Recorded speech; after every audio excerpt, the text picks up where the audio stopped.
I think a true leader has two qualities where they're open to kind of showing that they are human and showing that they either are a goofball or make mistakes or whatever it might be. And then part two of that is giving the people that you're leading the ability to do the same and the ability to fail and the ability to show themselves authentically and not have to really act a certain way around the leader and not wanting them to show that they have faults. Welcome to the True Leadership Podcast, where we sit down with executive leaders to explore what leadership really means through the lens of their stories, their wins, their struggles, their vision, and their lessons along the way.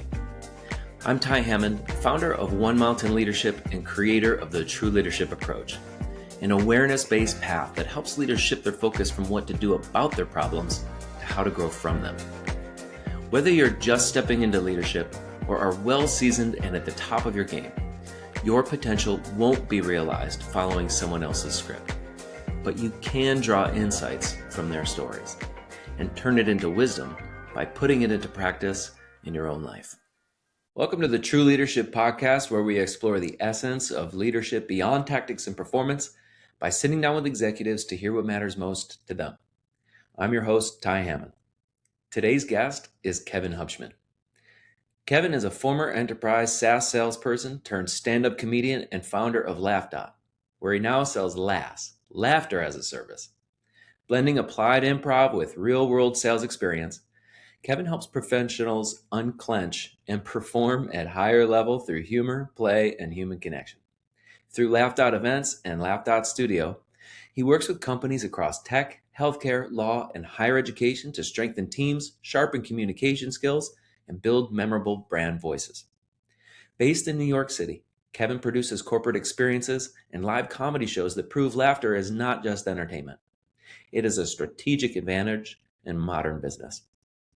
It's my real pleasure to have Kevin here with me today. Welcome to the show, Kevin. I'm excited to be here, Ty. Thanks for having me. Absolutely.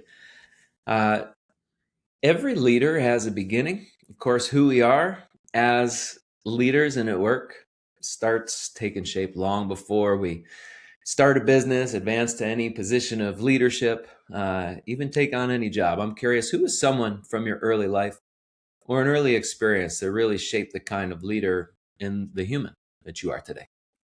I think the answer to that question's got to be my dad. My dad is he escaped communist Czech Republic in 1967. And risked it all for his dreams. Kind of took a huge leap, took a huge chance. It was very risky, very dangerous, and he made a huge moment to say, "Hey, I'm going to leave this country to chase my dreams." And I think then he led a life that he was really excited about living, and he always lived for that moment. And then he had 6 kids. I'm the youngest of those 6 kids, and so he was the leader of our family, continues to be the leader of our family. And, he's always this person that we looked up to that never once complained or talked about, his struggles or how hard things are. And he is very excellent at doing things that are incredibly difficult and making them look very easy. And when you ask him like, hey, how can you do it? How do you get up and exercise every morning or go to work and perform at a really high level? He doesn't say that he loves to do it. He says that you have to do it. And that's like something that I've always admired. He makes really hard things look easy, and knowing that hard things are important if you want to grow. Well, it sounds incredibly inspirational. I'm curious how that I hear the seeing him in making all of these choices, and of course, like that modeling is really fundamental and essential. I'm curious how that played out in your relationship with him. He's from Eastern Europe, Czechoslovakia, and so he's very quiet. He comes from the Eastern Bloc, so he's a very quiet guy, and he is also someone that really allowed his actions to speak louder than any of his words. And anytime he did open his mouth, he makes me laugh or he drops some knowledge. And it's really, he uses his economy of words incredibly well, and he really lets his actions speak forward. And he also is an incredible leader of our family because while he's hilarious. Like, he's a hilarious person. He's very individualistic, and he's someone that never cares about what people think. Um, and that's always inspired me to watch him more than you know get advice verbally from him. I got to really watch how he operated in the world and how much respect he garnered from being such an awesome person and a great professional. And I think that is really where I value our relationship. Is he's just an excellent person to watch, and his actions speak louder than words. I'm really curious. I want to ask this very particular probing question because something that, it's one thing for someone to model behavior. Oftentimes when parents do that, they'll say, "Oh, I have to do this." And then they'll project that downward and say, "And you have to do this too." But I don't get the sense that your father was necessarily like driving you necessarily in that way. I get the sense from you that you were really given like the freedom to see him and choose to model your own behavior and drive in that way. Would you say that's correct? I'm just curious Yeah. about the absence of you saying like he was really hard on me or something. I mean, listen, he was hard on me, but again, in a different way. I think there was just a standard that was set of like, man, I worked my tail off to come to this country. I risked everything to come to this country. I left my family behind, and I couldn't look back. Obviously, wanted to look back and be able to, but when you pull I always love that example in Batman, in when he's trying to escape when Bane puts him in the bottom of the jail, and he can't leave until he lets the rope go. You know what I mean? Like, he can't jump out until he fully commits. And my dad always fully committed, and I think he always makes it seem like it is something that you kind of have to do. And our whole family just admired and watched his greatness throughout his whole career. And he continued, and he did it he just retired this past summer, but he executed at such a high level. I mean, he's a brain surgeon, so also that gave us this elevated thing of being like, whoa, my dad's a brain surgeon too. So it was also helpful because I was like, all right, I'm not following the family business. That's tough.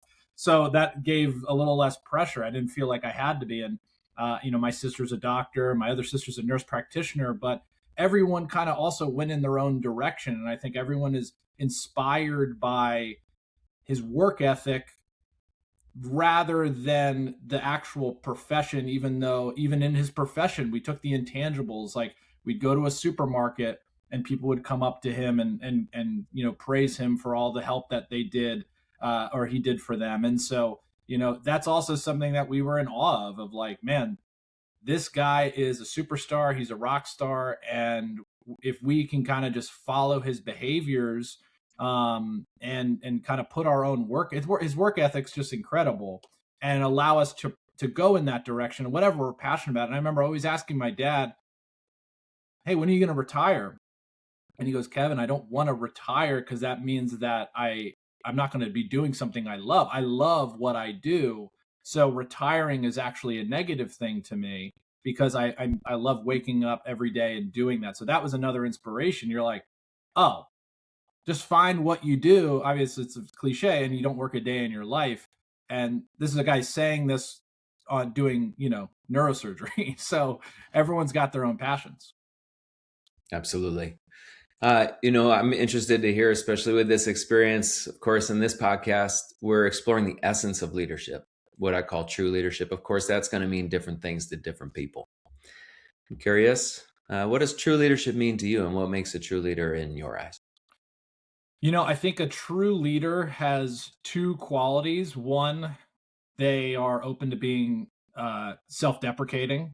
They're open to kind of showing that they are human and showing that they either are a goofball or make mistakes or whatever it might be, just really able to humanize themselves and lead by example through that humanization. And then, part two of that is giving the people that you're leading the ability to do the same, and the ability to fail, and the ability to show themselves authentically, and not have to really act a certain way around the leader, and not wanting them to show that they have faults. And I think a true leader allows people to fail in front of them, give them feedback, and that allows the mistakes to be learned from. And I think that leaders get it wrong in saying they try to like mold people a certain way.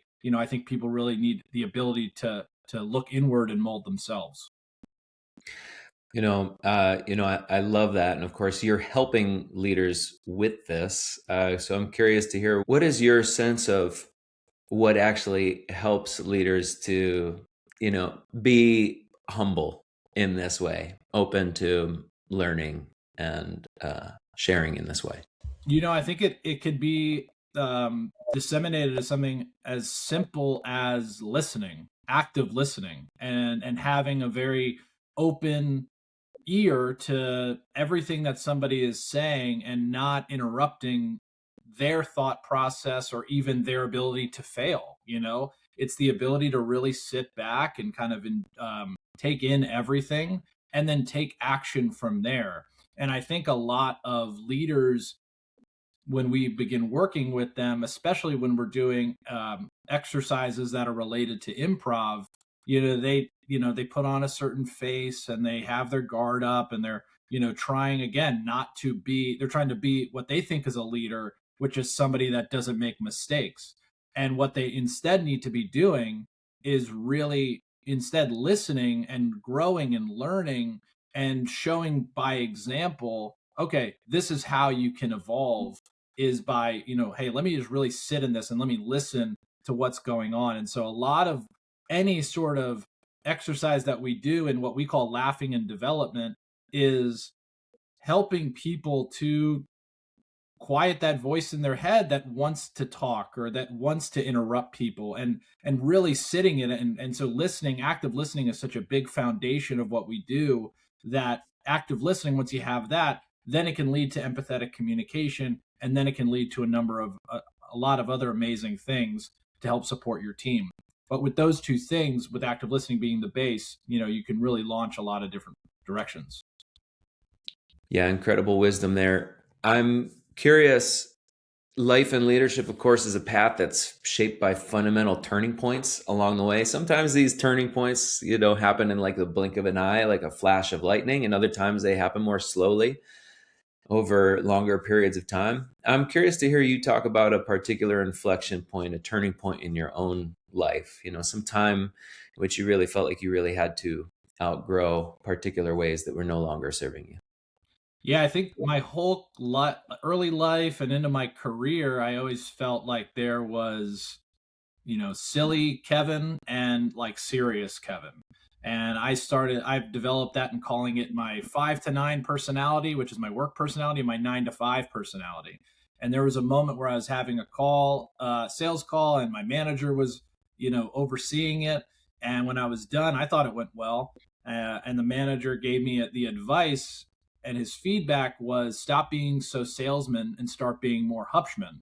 And it was this just like moment to me where I was like, damn, like he's right. I am avoiding this secret sauce that makes me me. And, I'm not saying there's not a time for 5 to 9, but the 9 to 5 aspects should be intertwined a lot more into that.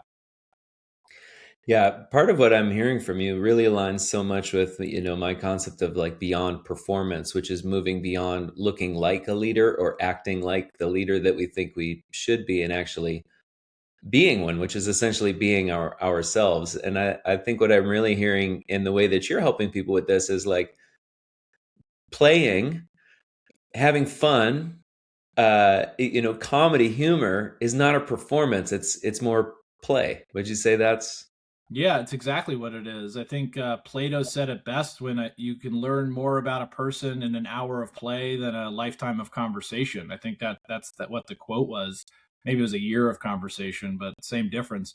But That's what it is. You're playing, and when you create play, you're enabling a lot more trust, and you're, like you said, you're just being yourself. And with improv, it's all about playing to the top of your intelligence. And so it's your intelligence, not your 9 to 5 personality's intelligence. It's like, instead of you thinking, oh, I'm going to answer the way that the professional should answer, you need to answer the way that me, Kevin, would answer.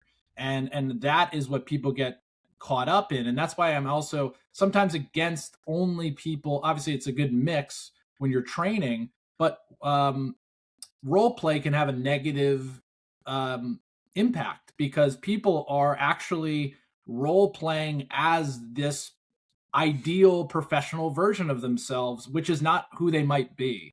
Whereas improv is the opposite. There's no context to your professional life when you're doing improv training. There's only context to the, body that you are and the human that you are in this moment and in this scene. So it's actually more effective, even though it's not like about work and business, it's more effective to get yourself out of your own head.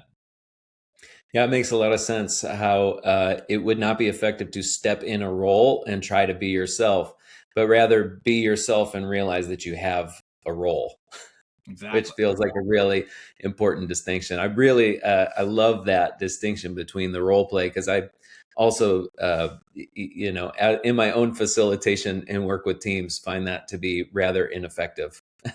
Yeah, I mean, I think it's a lot of it's like, you're asking people to become actors, ironically, and that's like not what they're good at. And I think that, like, that is, it's like, I'll be the customer and you be the other person. And I guess I just think that there's more effective ways, and you need to take people out of it, because when they're in the work setting, they feel like they can't make mistakes. But if you're somebody else that's like really low stakes, like we're both astronauts role playing, and we're just actually role playing listening to one another on the moon, and what's the next play we're going to make as we settle on the moon or whatever it might be, and it means nothing and it has no table stakes, you are going to have a way more better brain that's training in this moment, rather than kind of using the guardrails and bumpers, to do a bowling reference.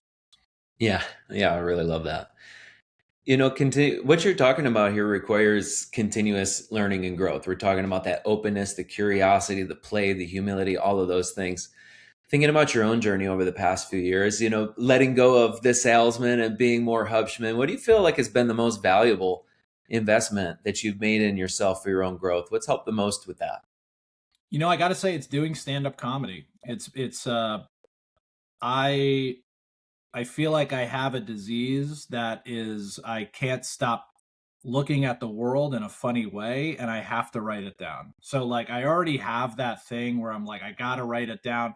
And now I get to go and perform those ideas. I get to then go and say, hey, this is my idea of what I think is funny, and my perspective is funny now, or unique, or whatever it might be. Now let me go and give that idea out into the public. And with stand-up comedy, you get immediate gratification, or you get immediate bombing and failure. So like, you're giving yourself the ability to be like very open to sharing your thoughts.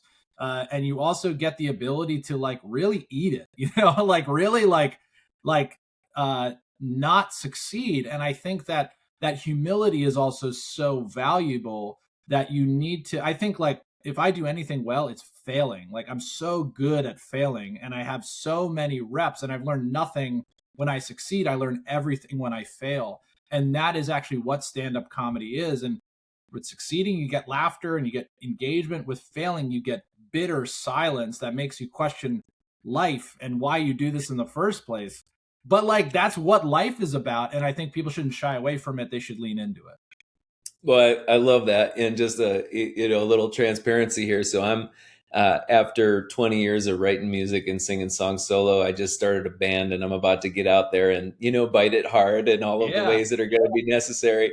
And I went to a comedy show just the other day, and I'm going to keep going to those for inspiration for how to bite it well, because it was some beginner. Man, the first 3 acts just bit it hard. Yeah. And I was like, and I was just so in awe. I'm like, this is some courageous stuff right here. to get up there and to just, to bury yourself and to be with the blankness of it all. So I'm really inspired by that. And, you hear it from everybody all the time that, that willingness to fail over and over again is, Yeah, and it's is like the what's gym. necessary. It's like a failure gym, to be perfectly honest. And like comedians say that it takes them 10,000, like this is 10,000 hour, but you don't get good for 10 years, which can, equate when you're doing 6 minute sets, 5 minute sets, that adds up probably to 10,000 hours over the course of that time. So, it's just a great failure gym and a great failure opportunity. And also like everyone thinks that they got something funny to share. And I think it's the most underrated training that people can do is go to an open mic in their town or in their bar or in their neighborhood, whatever it might be, and just go and do a couple of minutes. And, no one's asking you to quit your job. You're just going up there and doing it and feeling and having that experience. Yeah. Well, some people might actually tell you not to quit your day job, right? It That goes is the that bad. side effect sometimes too. Yeah, yeah. uh, what's your vision for your leadership, your legacy, the impact that you want to have in the years ahead? I want people to start looking at comedy skills as professional skills. And I don't mean learning how to tell jokes. I don't mean people learning how to be professional comedians. I more mean what we talked about earlier, like engaging in play and engaging in play with other people, and then also elevating yourself when you've gotten to that level of being like, all right, I'm comfortable around people, I'm comfortable with myself. Now let me go out and get more comfortable with failure, failing alone.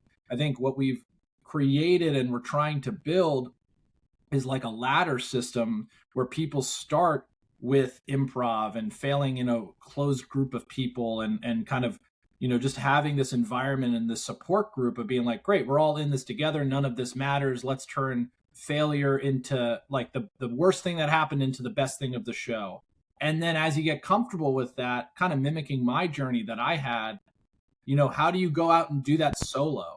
How can you go out after failing in the with a group to go and fail on your own and then kind of feel how it is to squirm and kind of feel uncomfortable? Because the coolest thing about failing and getting comfortable with failing, which is a huge part of comedy skills, is just the ability to be like, I survived. That worked. It was all good. And I think that openness to failure has such a huge impact on your ability to lead moving forward. And that's what I kind of feel like, getting people comfortable with comedy skills, which I think is just another way of saying like getting comfortable with yourself and then getting comfortable with failure.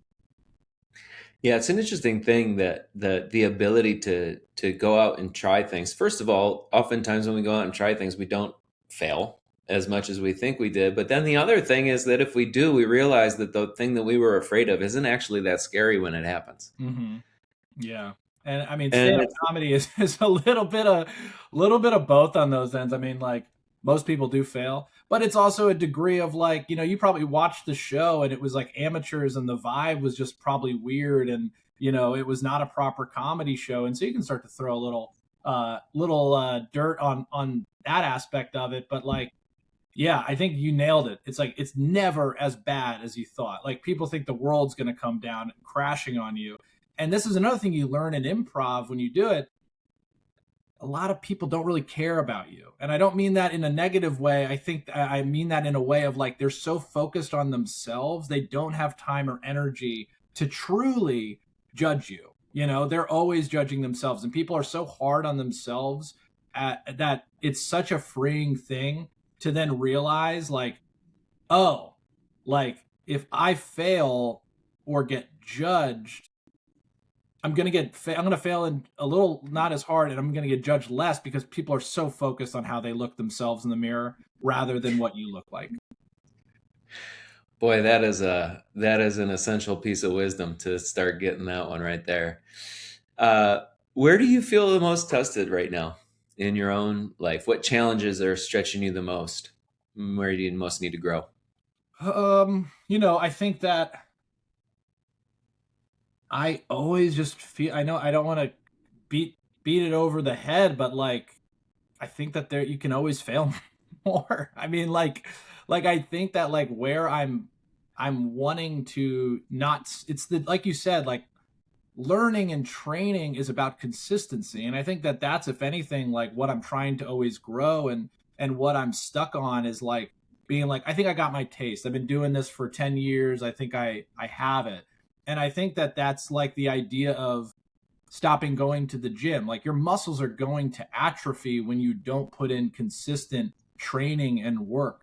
So I think that that's like something that has me hung up, is like not being complacent with my own growth and always saying like, even though I learned the lesson, I can learn the 201 version, the 301, the 401. Like there, I can get to a master's level degree in whatever I'm training on. And so whether that's related to the comedy skills, but I think is so trainable because it can lock into creativity, it can lock into divergent thinking, it can lock into failure, it can, there's all these things that I have found value and success in training in comedy skills, that there is no lesson that's like officially learned. It's a muscle that I can start looking like Arnold Schwarzenegger. So that's what I think. I have this little practice of catching myself whenever I think or come to a conclusion that I've got it, and try to replace that with I'm getting it. Mm-hmm. That allows me to acknowledge the lesson learned without closing off into certainty, which is going to be the death of clarity and openness to continuously learning and growing more. So I love that. I'm curious, any particular spot in your own career and working with leaders and being an entrepreneur that you feel like is a place where, in particular, right now, you feel like you're really meeting that growing edge and looking for that level 2.0? I think it's I mean, we talked about this before we jumped on the pod, but it was like, I think what I can always be open to trying new things too. And I think that like, even though what if it's like a marketing campaign or a product that we're offering and it's been successful, like what's one minor tweak that I can make, or who's a different person and perspective that I can add into here, and really humbling yourself and going, hey, even though this is working, what does a 2% increase look like? Is it me going and finding that 2% increase? Is it bringing in other partners that have expertise beyond what I do? And kind of taking yourself out of it and saying, even though you've been successful, who can help you level up, and how can you have some humility in saying, I know what I don't know? That I would say is wisdom right there. Knowing what you don't know, incredibly essential there. This last question is a little bit more of an invitation. I want to give you the time and space here to offer to listeners whatever it is that's most in your mind and heart to share right now. Anything at all. The floor is yours. Well, I think what I want to always encourage people is anyone that says, I love comedy, but I'm not funny. And I think that the ability to separate both of those things is what I'm really passionate about. And I think it's people uh, really looking and looking at it from a different angle and saying, okay, comedy skills are listening, comedy skills are communication, comedy skills are going off script, comedy skills are taking chances and not really being scared of the consequences. And so that's why I love studying comedians, and the comedians themselves might not even realize how much actual knowledge when they talk about their process and their journey, how much knowledge they could give to business owners and professionals and leaders. But that's what I love to see, those diamonds in the rough about learning about those journeys. So I think also looking at your favorite comedian in a way of like, man, what was their journey like, and how much and what did they go into, and where did they have to perform to get to where they went? And so I think people should take the funny out of comedy, so that they can put themselves in the same learning journey that comics have to go through. Well, Kevin, I so appreciate the wisdom that you've shared here with me today. I've really gotten so much out of it. I'm sure that whoever else listens to this is going to equally benefit from what you shared here with me today. Thank you so much for being my guest on the True Leadership Podcast. Thanks for having me. That's it for this episode of the True Leadership Podcast. If you enjoyed this conversation, you can subscribe to YouTube, Spotify, Apple Podcasts, or wherever you're listening to this to catch future episodes. This conversation was brought to you by One Mountain Leadership, where we help leaders grow the capacity, confidence, and presence of true leadership through the True Leadership approach. To learn more about the approach, our offerings, our community, and how we can help you realize your potential in both leadership and in life, visit us at onemountainleadership.com.